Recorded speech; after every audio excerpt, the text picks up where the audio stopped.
The thief of smells. There was once a baker who had a shop in a small town in America. This baker was not a very kind man. He never gave his customers any more bread than necessary for their money, and he never smiled. But he was a very good baker. His bread was the softest bread that you could imagine. Sometimes customers paid for their bread and started eating it there in the shop. And his cakes were really delicious. People came to his shop from all over town. When they walked down the street they smelled the baker's wonderful bread and his delicious cakes, and they walked right into his shop. But not everyone came inside. Some people just stood outside the shop, smelling, and looking in through the windows. The baker didn't like this. Their stomachs are full of the smell of my bread. I'm giving them a free lunch. And I get nothing for my hard work, he said to himself.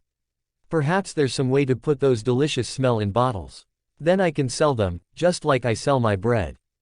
One winter morning, very early, the baker was in his shop, making bread. He wasn't singing happily while he worked. He was complaining to himself about getting up early, about the cold weather, and about anything that came into his head.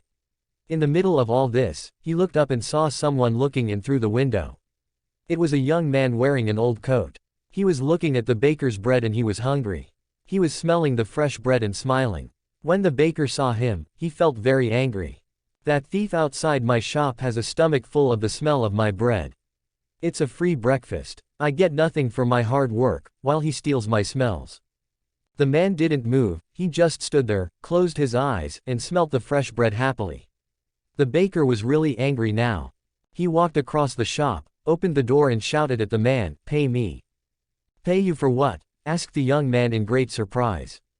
"For the smells that you've stolen," replied the baker. "But I've stolen nothing. I'm only smelling the air." "Air is free," said the hungry young man. "It's not free when it's full of the smells from my shop," replied the baker. "Pay me now, or I'll call the police."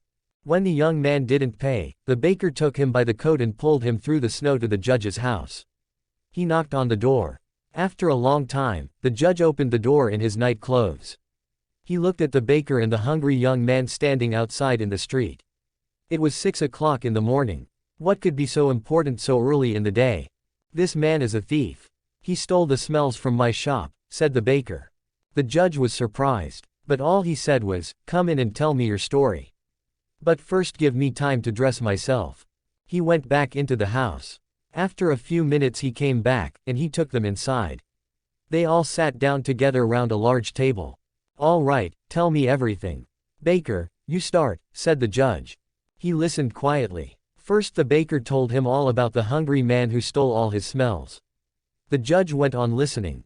Then the young man told him that air was free, and that any man could have as much as he wanted. When they finished telling their stories, the judge was silent for a few minutes.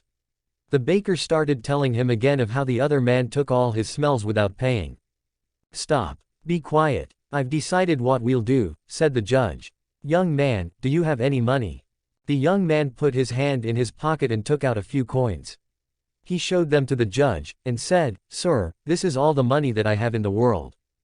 "Give those coins to me," said the judge. The young man put them into the judge's hand. "I've listened carefully to both your stories," began the judge. "It's true that the smells were coming out of the baker's shop. And these smells belong to the baker. And it's also true that this young man took those smells without paying for them. And so I say that the young man has to pay the baker for the smells that he took."